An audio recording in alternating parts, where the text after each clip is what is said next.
On Saturday night, October 19th, live on HBO, Ruslan Provodnikov met Mike Alvarado for the WBO light welterweight title, and it turned out to be what all hardcore boxing fans expected it to be, a hard-fought bloodfest with two come-forward fighters.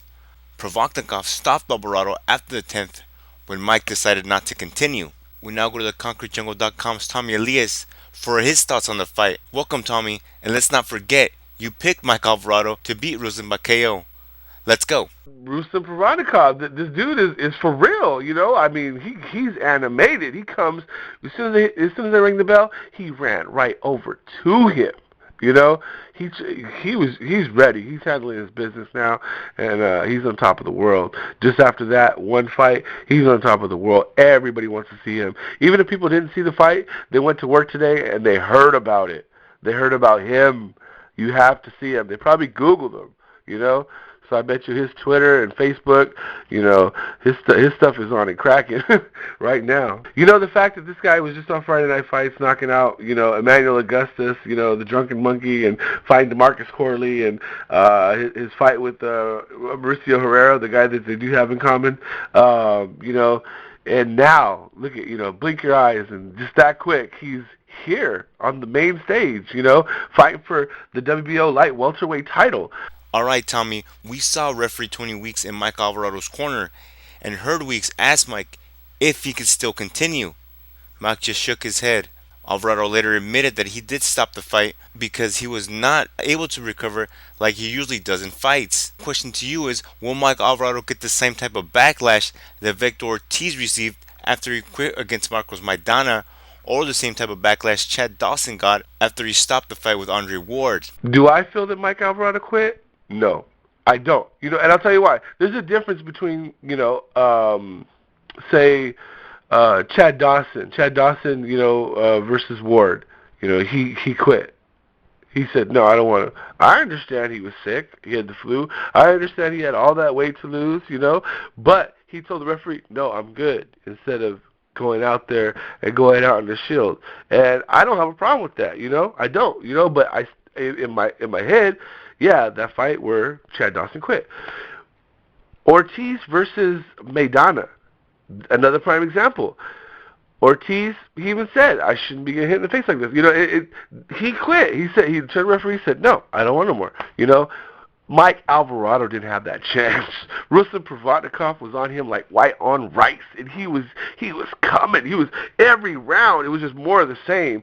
At one point, Harold Lindemann had the cards 3-3, and I'm thinking in my head, I think it's 4-2. You know, this guy, he's on top of him. You know, and you know, Mike Alvarado, you know, let's talk about his game plan for a second. He came in and started trying to assert himself, you know, physically, sticking his head, nudging, you know, Ruslan, but he wasn't doing it in like a boxing manner. He was doing it like, I'm trying to, you know, show you I'm the bigger, tougher guy, and that was the wrong thing because of the body shots that Ruslan was landing here and there periodically. They weren't just regular shots. You know, you got to know that. If you watch this guy and you even like him, he doesn't have regular power. He has supreme, each punch sounds like a mini car accident power.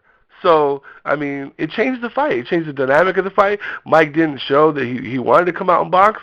He you know, it was just, you know, not a poor performance, but he did what he could. This guy, Ruslan, it's his time. I picked Mike Alvarado, but I was wrong. Oh, man, I was wrong. And I ain't even got a problem with that because we seen today what Ruslan Provodnikov is all about. And finally, where does Ruslan Provodnikov go from here? He is not contracted at Top Rank. His promotional company, Banner Promotions, said they will stay on HBO for one more fight. But does a brighter future for him lie at Showtime and fighting Golden Boy promotional fighters? What does the future hold for Ruslan Provodnikov? I think that Ruslan, you know, he has a lot of options.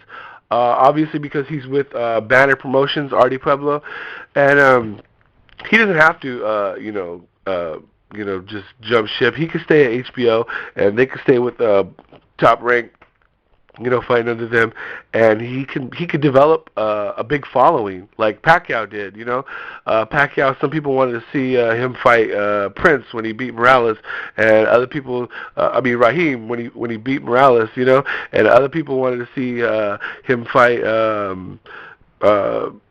Joan Guzman instead of David Diaz. But those are the fights they got. Basically, they were feeding people to Pacquiao, and that's what they could do to this guy, Ruslan Provodniko. They could just feed him guys. He could develop a following. Everybody's going to be talking about him, and then when he does enter another big fight, it won't be a situation that where Marquez and Bradley, it kind of bombed. Even though they did what they could, it wasn't a great promotion. That's plain to see. So maybe they won't make the mistake. I think Bradley and Provodnikov too is going to be huge. But who says Bradley wants to fight him right away?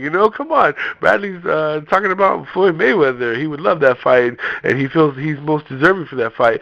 So I mean, if it came time right now today to make a business decision, I'm going to say Bradley holds out to fight Floyd. That's what I mean. After last night, come on, how can you blame him, right? Okay, the market is open. It's ripe. His stock just raised. Like Nasdaq. This dude is up there. He's bigger than life. Hypothetically, yeah, I'm pretty sure they could break off and go to Showtime and Golden Boy, but and I mean, to me, those are probably going to be the more bigger, tastier fights for fight fans, for even casual fans that want to have fun on the weekends. Have a cookout. I mean, Danny Garcia versus Ruslan Provodnikov. Wow. Lucas Matisse versus Provodnikov. Yeah, those are both better than Tim Bradley and Juan Manuel Marquez, in my opinion.